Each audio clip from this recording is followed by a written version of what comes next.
So about 140,000 migrants have come to New York City in the last 18 months.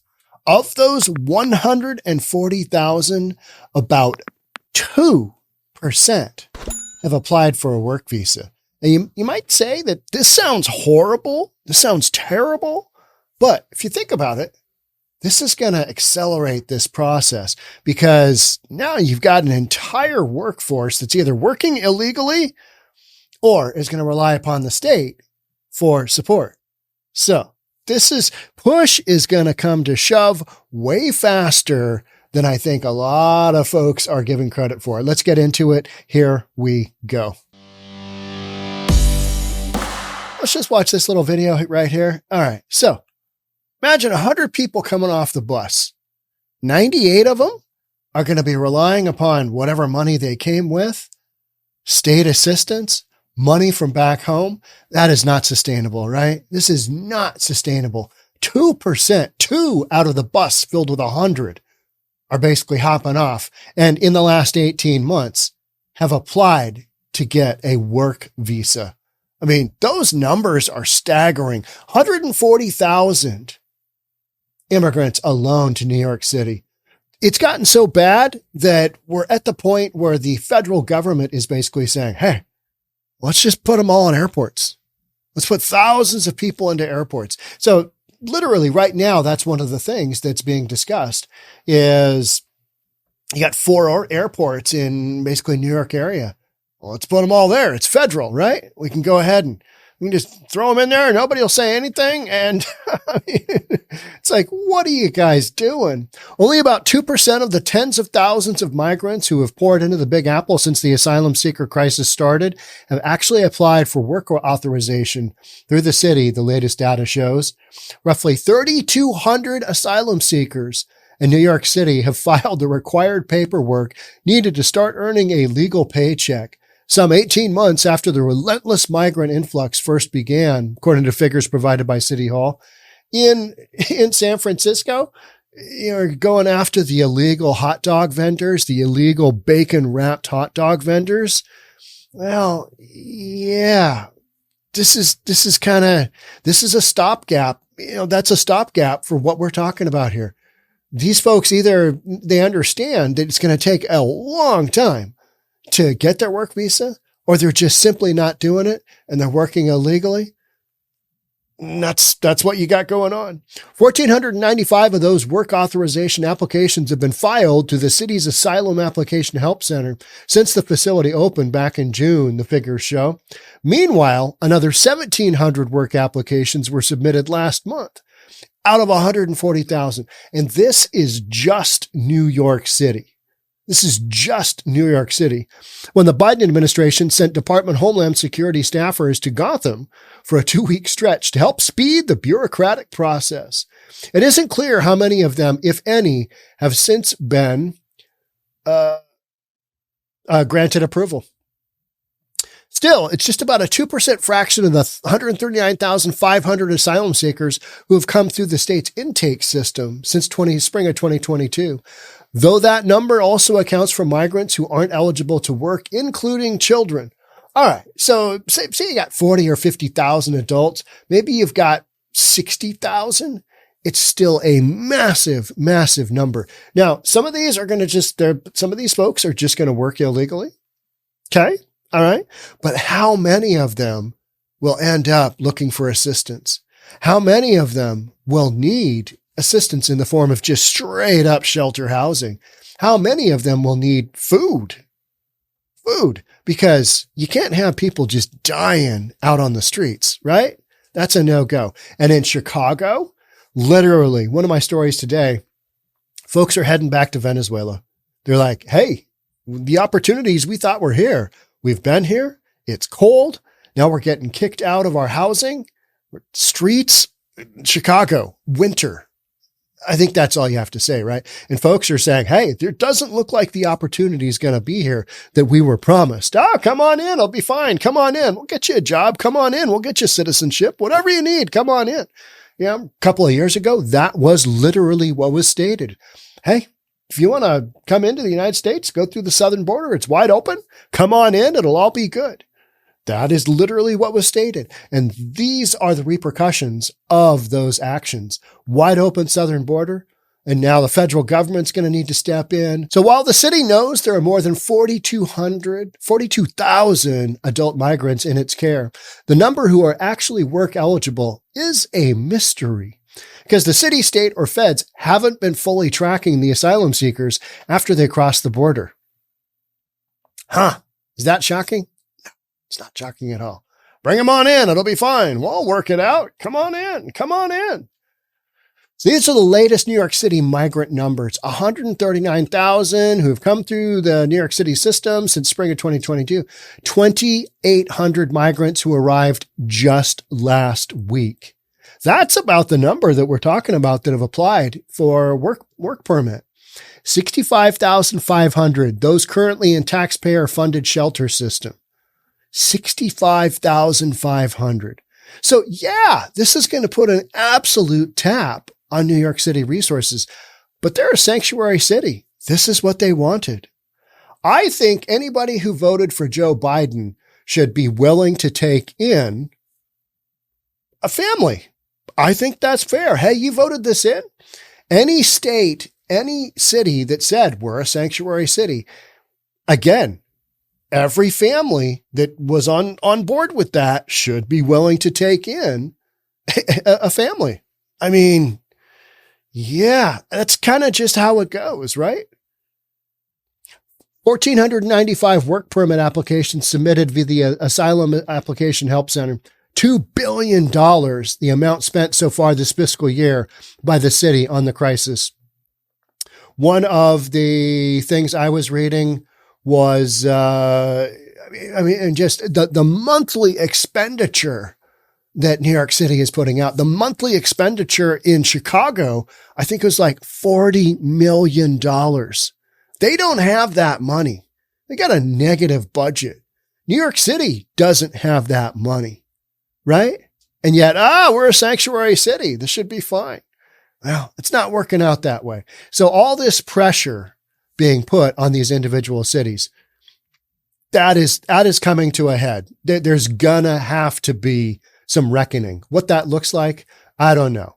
Because our fearless leader in charge doesn't seem to be real aware, doesn't care that this is going on. Just, it's okay. We're not going to change the immigration policy. We're just going to bring them in and it'll all work out somehow, magically. Currently, there are 65,500 asylum seekers being put up in more than 200 Big Apple-run shelter sites scattered across the 5 boroughs, to the point where local New Yorkers are being bumped. Yeah. Don't take care of locals. Take care of people that have, come from halfway around the world and are just doing their thing. Don't take care of New Yorkers who may be paid into Social Security and all that good stuff over the years. Now they're, for whatever reason, they're finding themselves homeless. Don't take care of them. Take care of all these folks who aren't asking for a work permit. More than 2,800 new migrants arrived last week alone, down from a record weekly high of 3,900. So I think the word is getting out. Also, you got winter coming. That is never a great time. Folks understand that with the stack up that's happening, they may not get shelter. There may not be adequate shelter because this system is just so overloaded. But this is what these cities wanted. Chicago migrants returned to Venezuela ahead of winter. There's nothing for us here. That's a pretty big story that's out there right now. I'll be covering that one. Dozens of GOP lawmakers demand Buttigieg stop housing migrants at airports. It's your responsibility.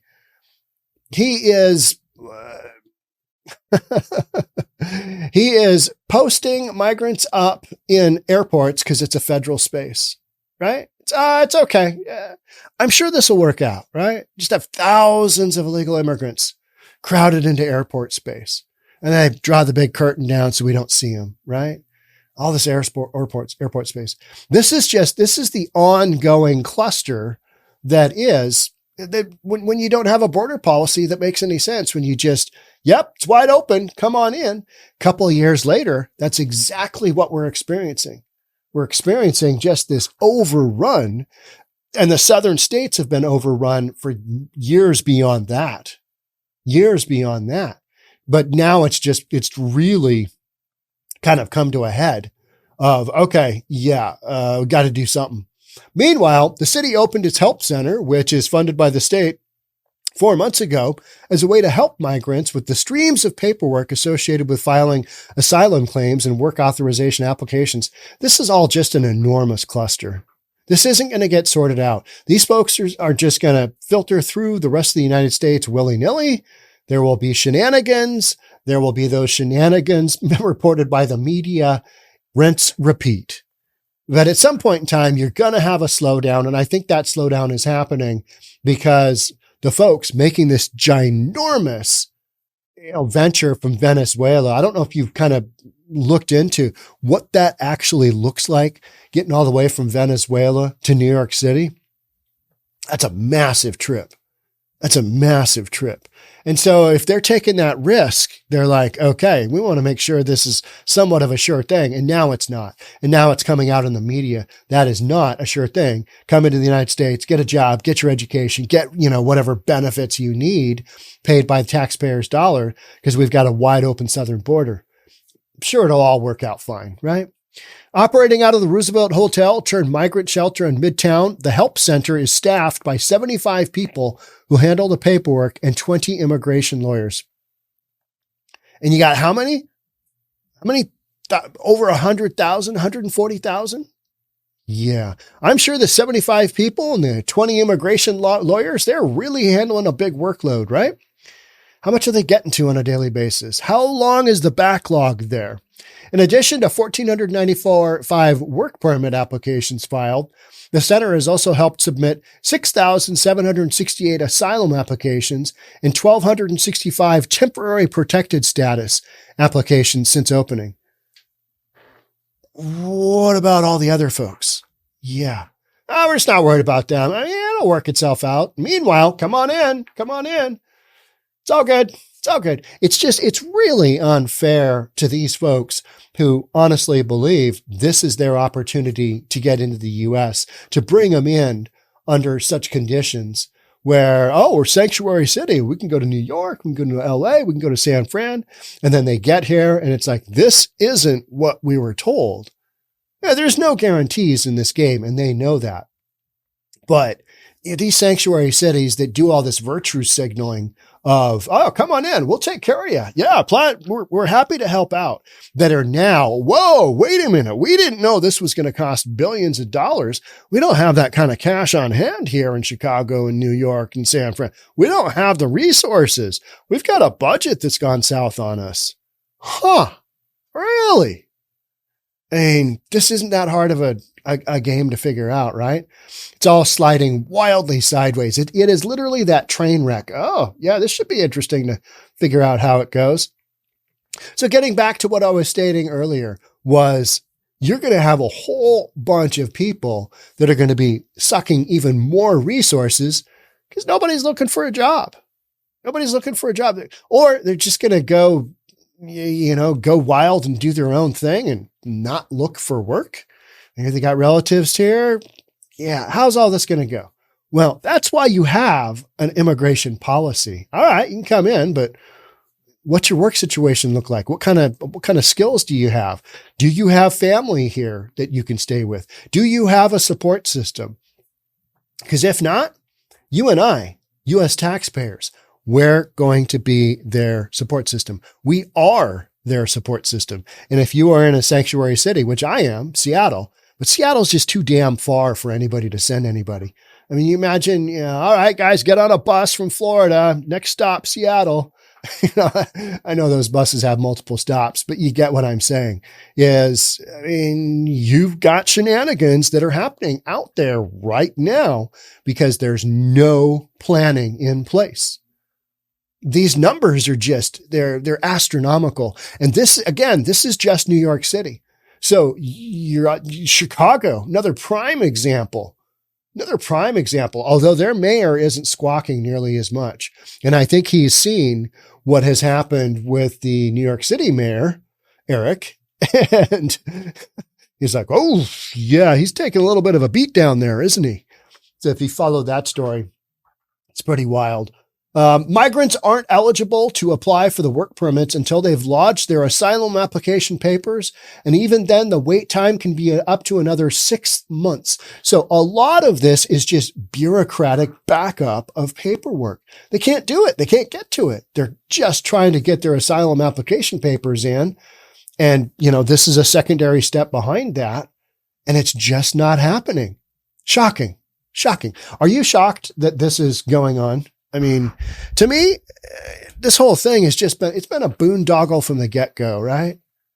You got to shut this down. You got to close up that border. But, this open border policy was such an example of the far left getting their way, which is, no borders. Well, how's that working out?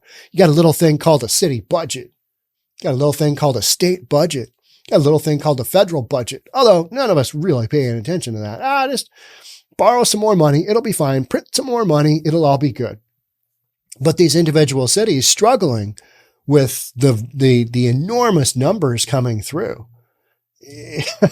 They're finally getting to that point where they're like, oh, what are we going to do? Where are these folks going to go? At some point in time, there will be a reckoning, because you'll start to have stories of people dying on the streets out of being, cold, whatever. You'll have examples of that. And then the media will just run with that, especially the right side of the media. Hey guys, we told you this would happen. It's happening. What are you going to do? Well, we need to reimagine and we need to rethink our border policy. Let's throw $100 million at a study and we can figure out what we want to do here. We should be able to get something done in the next, 3-4 years. Meantime, all these folks that were told one thing, they get here, it's another thing. Just an enormous cluster. Don't worry though. We're a sanctuary city. We'll figure this out. How's that going for the folks? Chicago migrants returned to Venezuela had a winner. There's nothing for us here. They knew going into it that there's no guarantees. They don't have a contract. They don't have anything other than the word on the street, which is, hey, if you want to go, this is what we're hearing. And they've probably got relatives that have made the trek. They've got friends, family, whatever, that have made the trek and have gotten into the U.S. and they've got word that, okay, those folks are doing X, Y, Z. Well, what they're not doing is applying for their work permit, right?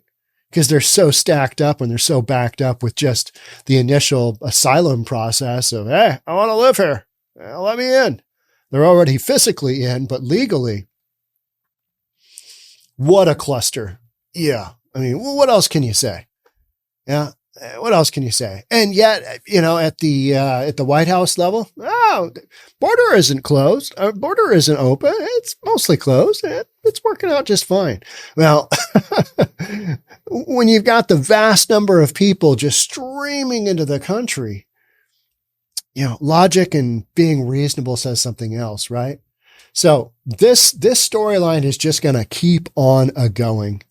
It's going to keep on going. Do you remember when Trump was just got hammered on for saying, we don't know who's coming through our southern border. They could be this, and this. Remember when he said those kind of things and people are like, you're racist. Well, that's going to come true. Yet another thing that will come true that a lot of us on the right have been saying, hey,